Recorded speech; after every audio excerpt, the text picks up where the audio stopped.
तर हा प्लॉट चालू होऊन 30 दिवस झालेत भोपळ्याचा.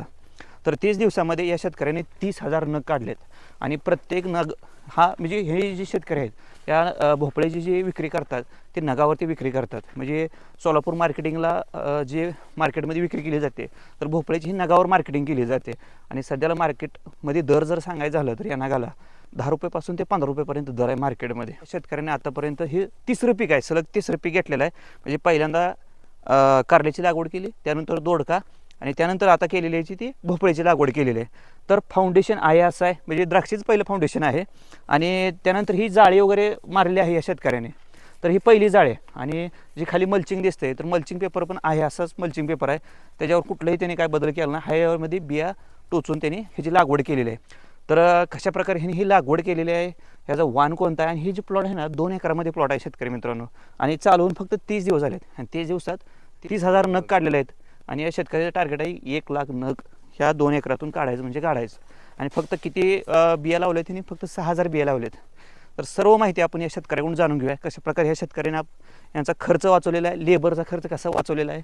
तर याबद्दल सविस्तर माहिती आपण जाणून घेऊया. तर सर्वप्रथम तुमचं स्वागत आहे शेतकरी राजा यूट्यूब चॅनलवर. तुमचा परिचय करून द्या. नमस्कार, मी अजय शिवाजी थेटे, राहणार दातपूर, तालुका मोहोळ. ओके. तर आता सध्याला जे आपण प्लॉटमध्ये आहे तर हा भोपळ्याचा प्लॉट आहे. ह्याच्या आधी कधी लागवड केली होती का तुम्ही याची? नाही, भोपळ्याची याच्या अगोदर कधी लागवड केली नव्हती, पण आपण हे पहिल्यांदाच केलेले लागवड. पहिलाच प्रयोग आहे भोपळ्याचा? पहिलाच प्रयोग आहे. तर सुरुवातीला प्रश्न असा आहे माझा की आता ह्याच्यामध्ये पहिलं पीक कुठलं होतं ह्याच्या? याच्या अगोदर दोडका होता यामध्ये. दोडका. आणि त्याच्या आधी? त्याच्या अगोदर कारलं होतं. म्हणजे पहिल्यांदा कारल्याचं पीक घेतलं, त्यानंतर दोडका पीक घेतलं आणि त्यानंतर तुम्ही तिसरंही पीक आहे ह्या प्लॉट मध्ये. मग ह्या प्लॉट मध्ये तिसरं पीक घेत असताना तुम्ही ह्याची मशागत किंवा आता हे जे तुम्ही बेड वगैरे केलेले आहेत हे दुसरं केले आहेत का हायच बेड वरती? आहेच बेड आहेत. म्हणजे ज्यावेळेस तुम्ही कशाची सुरुवातीला केली लागवड? कारल्याची लागवड केली होती त्यावेळेस जे तुम्ही बेड तयार केलं होतं ते बेड आहेतच आहे? आहे, असेच बेड आहे. म्हणजे आता हे तिसरं पीक आहे? तिसरं पीक आहे. आणि बेड असून ते असून हे जाळी सुद्धा मागच्याच पिकाची आपली. मागच्या 2 पिकाची जाळी आहे? म्हणजे हे दुसरं पीक आहे त्या जाळीवर. हा, मी दुसरं पीक आहे. दुसरं पीक म्हणजे मागच्या पिकाला तुम्ही जाळी लावली? जाळी लावली. बरं, आता ही जी भोपळा आहे तो कुठल्या वाहनाचा भोपळा आहे तुमच्याकडे? व्हीएनआर सीडचा हरुणा म्हणून व्हरायटी. हरुणा? हा, हरुणा. लागवड करताना कशा पद्धतीने लागवड केली? कारण पहिलं तर मल्चिंग होतं, पहिला बेड तर तयार होता यामध्ये आणि त्यामध्ये मटेरियल तर तुम्ही काय टाकलं होतं का नव्हतं? म्हणजे ज्यावेळेस पहिल्यांदा आपण लागण केली होती कारल्याची त्यावेळेस आपण शेणखत वगैरे बेसोडोसने बेड भरलेलं होतं आपण. त्याच्यानंतर कुठलंच काय? त्यानंतर काहीच नाही. बरं, मग ज्यावेळेस ह्याची बियांची लागवड करायची होती ती पहिली रोप किंवा ती कारलं असेल किंवा दोडका असेल ती काढून टाकलं असेल वेल का? होतं सगळं काढून टाकलं होतं आपण. आणि त्यानंतर तुम्ही एक एक बियावरती कशी लागवड केली? रोप का बिया? आपण बिया लावलेत. बिया? बिया लावतो. रोप पण मिळतात ना याचे? हा, रोप मिळतात, पण आपण शक्यतो बियाच लावतो. कारण की रोप बनवून परच्याला इथे लावायला ते थोडं सेट व्हायला टाइम घेतं आणि डायरेक्ट बी उगवलेलं चांगलं राहील. डायरेक्ट बियाची लागवड एकदम कधीही चांगली होईल, उत्तम होईल. बरं, मग लागवड करताना कशा पद्धतीने बियाची लागवड केली होती? म्हणजे काय प्रोसेस वगैरे कशा प्रकारे होती? आपण बिया, आता हे कसं थोडं भोपळ्याचं बी थोडं जाड येतं. बरं. त्यामुळे आपण 1-2 तास बी जर्मिनेटर म्हणून एक औषध येतं त्यामध्ये भिजवलं होतं.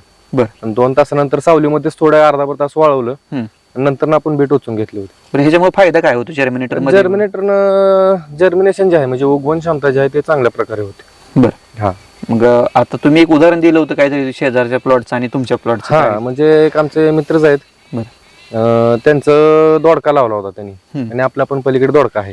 बरं. दोघांचं सोबत लागण होती. त्यांनी जर्मिनेटर मध्ये ते बिया भिजवल्या नव्हत्या आणि आपण बिया भिजवून लावल्या होत्या. दोडक्याच सांगतोय, दोडका आपला 3-4 दिवशी दोडक्याचं बी उगवून आलं. त्याला 7-8 दिवस लागले बी उगवायला. बरोबर. एवढा फरक म्हणजे आता थोडी थंडी पण होती त्यामुळे पण थोडं लेट होऊ शकतं. बरोबर. पण ते जर्मिनेटर मध्ये भिजवल्यानंतरचे फायदे आहेतच.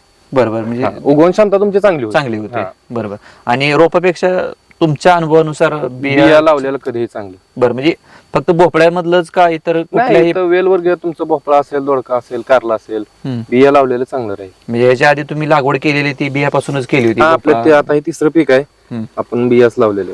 आपण आता हे तिसरं पीक घेतोय म्हणलं थोडासा रोगराईची भीती राहते. कारल्यावर तर बऱ्यापैकी रोग असतोच. नाही, आता मला तर तसं काय एवढा त्रास झाला नाही बरं का रोगराईचा.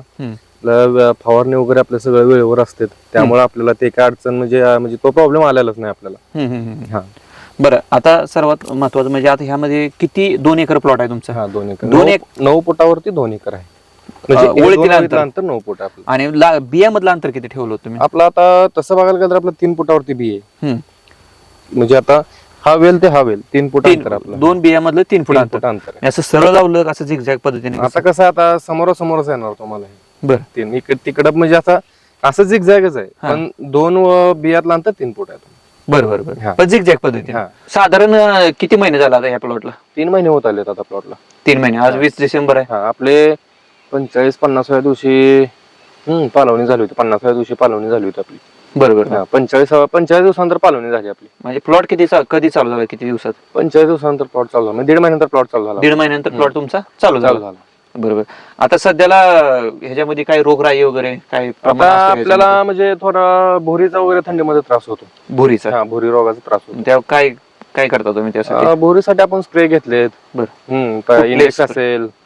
इंडेक्स असेल सिस्टेन असेल, परचला ऍग्रेसिव्ह असेल, मेरिओन असेल, निसोडियम असेल, पीबीसी असेल, असे बरेचसे औषध आहेत. आपल्या स्टेप बाय स्टेप गेलेलं चांगलं. एकदम हाय लेवलचं औषध मारून पण परत त्याला समजा बाय चान्स अजून तो रोग परत आला तर त्यावर तुम्ही काय मारणार परत त्याला असं. त्यामुळं स्टेप वाईज गेलेलं कधी चांगलं राहील. बरं. आता ही तुमचं जे फाउंडेशन आहे पहिलं द्राक्षीचं फाउंडेशन आहे, त्यामुळे दुसरं करायची काही गरज पडली नाही आपल्याला. हे द्राक्षाचं फाउंडेशन आपलं सगळं.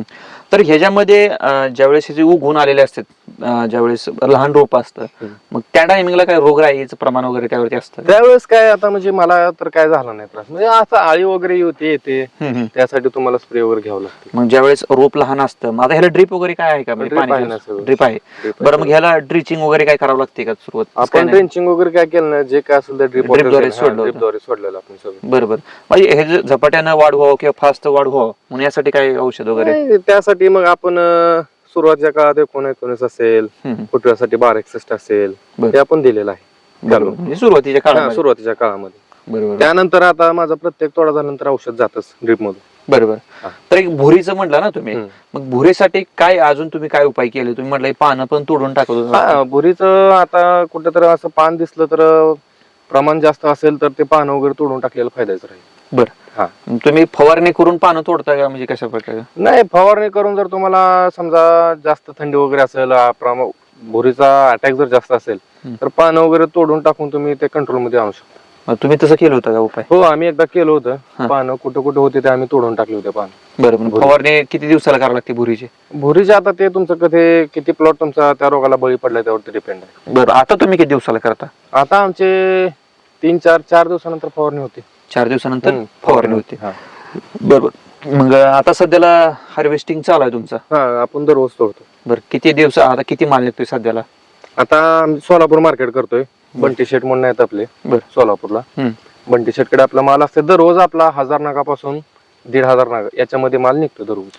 1000 ते 1500 नगाच्या दरम्यान तुमचा रोजचा तोडा होतोय? बरोबर. सोलापूर मार्केट हे नगावरती. सोलापूरचं मार्केट हे नगावरती मार्केट असतं. ओके. आणि पुणे वगैरे असेल तर ते बाकीचं बाहेर सगळे किलोवर मार्केट आहे. बॅग वगैरे पॅक करून ते किलोवरती असतं. आणि सोलापूरचं नगावरती 30 नगाची बॅग असते. ते आपण सोलापूरला पाठवतो. बरोबर. आता सध्याला रोज तोडा होतोय? दररोज तोडा होतो. बरं. कधीपासून? 11 लाईन आहेत आपल्या. 11 लाईन आहेत, त्यातल्या आपण दररोज 5.5 लाईन तोडतोय. आज 5.5, उद्या 5.5 असं तोडतो. म्हणजे मार्केटला बी मालाचा जास्त लोड होत नाही आणि आपल्यालाही बाकीचे कामं बघतायत. सगळं आपलं म्हणजे आपलं शेड्यूल एकदम व्यवस्थित चालतंय. बरोबर.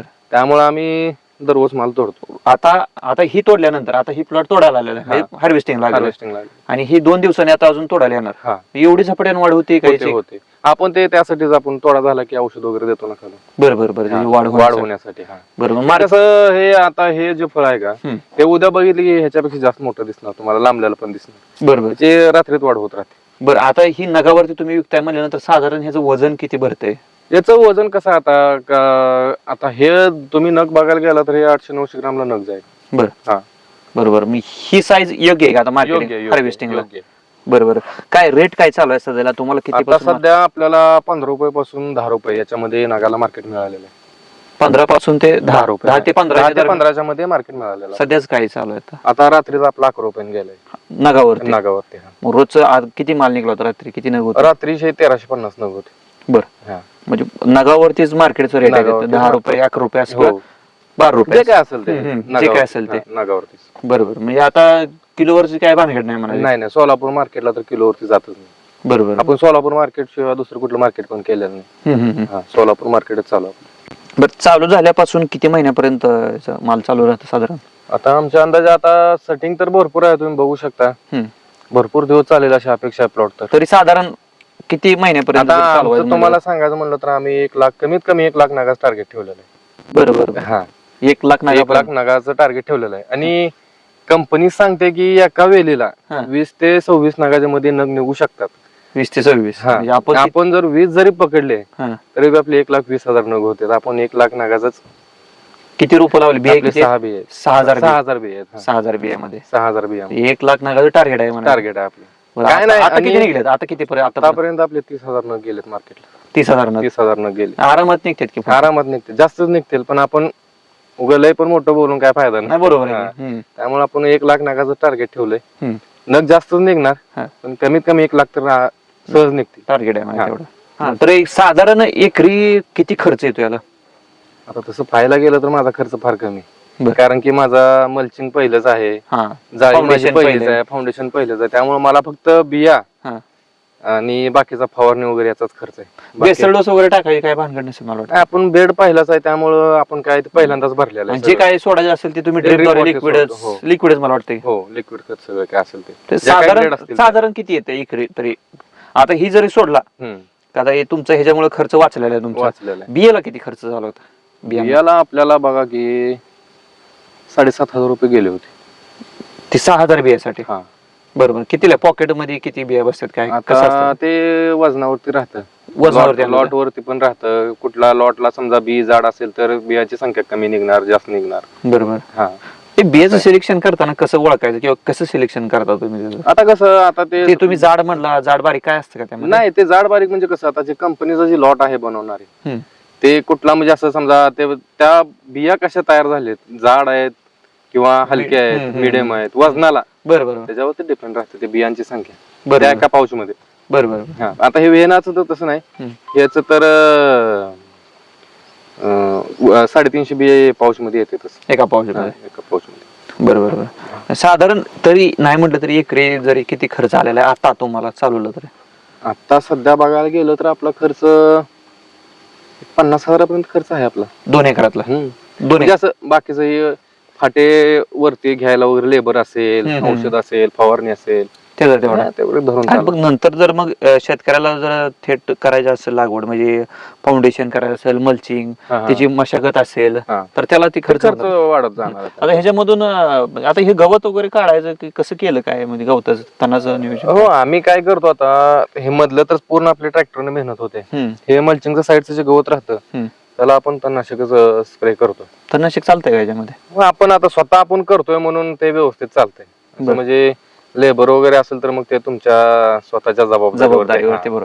पण मग शक्यतो चालतंय, पण कुठलं चालतंय म्हणजे कसं, आपण काय केलेलं असतं, ज्यावेळेस आपण हे फाटे जाळीवरती सारखं फांद्यावर घेतो त्याच वेळेस लगे आपण सकाळी एकदम लवकर, सकाळच्या वेळेस वातावरण शांत असतं त्यावेळेस आपण ते वारा वगैरे सुटायचं रिस्क नकोच, म्हणजे नकोच. पण मी स्वतःच्या तुमच्या जबाबदारी नियोजनावरती म्हणजे आम्ही शक्यतो खुरपत वगैरे बसत नाही. जे बोडामध्ये जे गवत उगवतं बियाच्या तेच तेवढं चिमटून घेतो आपण, बाकी असं खुरपत वगैरे जास्त बसत नाही. बरोबर. मधलं येतं ते काय आपलं ट्रॅक्टरनं मेहनत होते, रोटर वगैरे मारला की ते निघून जातं सगळं. बरोबर. हार्वेस्टिंग करायला मजूर किती लागतील काय घरच्या घरी? सगळं आमचं सगळं हे घरच्या घरीच चालतंय. बरं. आता रोजचं नग निघते 1,000, 1,200, 1,300 दरम्यान, तर तेवढं काढायला किती लेबर, किती टाइम जातो? जण घरचे बघा, मला एक 1.5 ते 2 तास लय झाले. सकाळचे किती वाजतात कामाला? आम्ही 8, 8:30 वाजता सकाळी लागतो कामाला. बरं. किती वाजेपर्यंत? 10, 10:30 म्हणजे 10, 10:30 पर्यंत आम्ही सगळं तोडून, म्हणजे 5.5 लाईन आपलं तोडून बाजूला होतो आम्ही. बरोबर. भरायला 1 तास भरले झाला परत. आणि मार्केटिंगला तुम्ही स्वतः विक्रीला नेता का ते येऊन घेऊन जाता? नाही, मार्केटिंगला वडील बघतात आमचं सगळं. मार्केटिंगचं सगळं वडिलांकडे असतं, आपण घेऊन जातो मार्केटला. स्वतः घेऊन जातो. घेऊन म्हणजे व्यापारी इथे येऊन शेतावर घेऊन जात नाही असतील? नाही, आहेत, पण ते कसं रेट मध्ये जुळलं पाहिजे ना आपलं. बरोबर आहे. आपण स्वतः घेऊन जाणार आणि ते जागेवरती आले तर फरक राहतो रेटला. तेवढा आहे. त्यामुळे आपण मार्केटलाच पाठवतो. बरोबर.